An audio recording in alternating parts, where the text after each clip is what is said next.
ಹೆಣ್ಣಂದರೆ ಭೋಗದ ವಸ್ತುವನ್ನು ತಿಳಿಯುವ ನಿಮಗೆ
ಪೋರ್ಚುಗೀಸರ ಸೇನೆಯನ್ನು ಸೋಲಿಸಿ ಕಳಿಸ್ತಾಳೆ.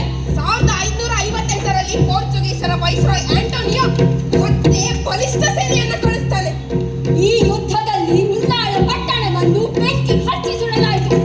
ಮಕ್ಕಳು ವಯಸ್ಸಾದವರೆನ್ನದೆ ಅದೆಷ್ಟೋ ಜನ ಜೀವಂತ ಬೆಂದು ಹೋದರು. ರಾಣಿಯ ಪಕ್ಕ ಮಸೀದಿಯಲ್ಲಿ ಅಡಗುವಂತಾಯಿತು. ಆದರೆ ಆ ದಿನ ರಾತ್ರಿ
ವಶಪಡಿಸಿಕೊಳ್ಳುತ್ತಾಳೆ.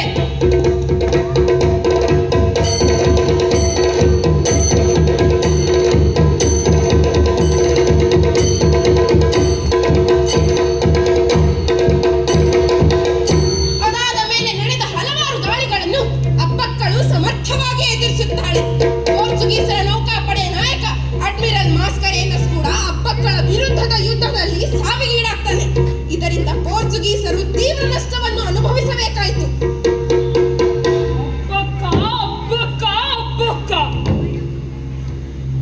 Everywhere you go, her name echoes. It is a disgrace that an ordinary woman continues to defeat the mighty Portuguese. In every neighboring land, they sing her praises while branding us cowards. If this continues, then we'll be driven from this soil forever. Manglura ಸಂಸ್ಥಾನದ ಸಾಮಂತ ಕಾಮರಸೊರೆ. What to do? ಏನು ಮಾಡೋಣ?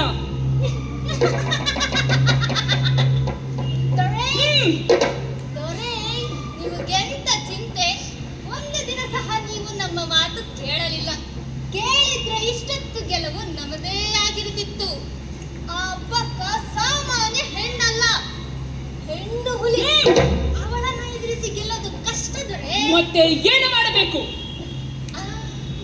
ಈ ಲಕ್ಷ್ಮಪ್ಪನಿಗೆ ಆ ಉಳ್ಳಾಲ ಸಂಸ್ಥಾನದವರ ಎಲ್ಲ ಯುದ್ಧ ಗೊತ್ತು.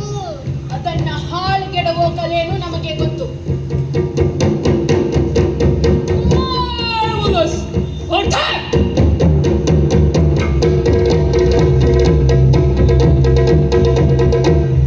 ತಮ್ಮವರೇ ಮಾಡಿದ್ದ ಮೋಸಕ್ಕೆ ರಾಣಿ ಅಬ್ಬಕ್ಕ ಬಲಿಯಾಗುತ್ತಾಳೆ.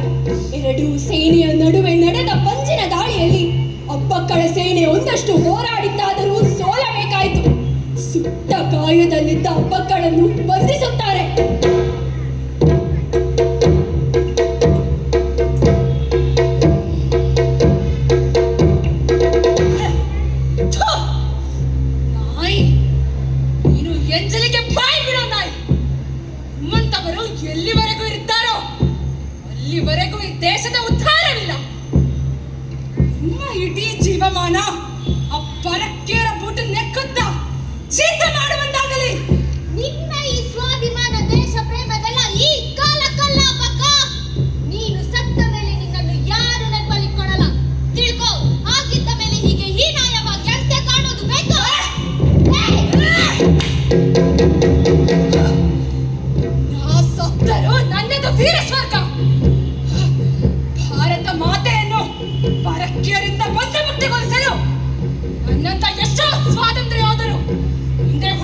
ಸೆಣಸಿದಳು.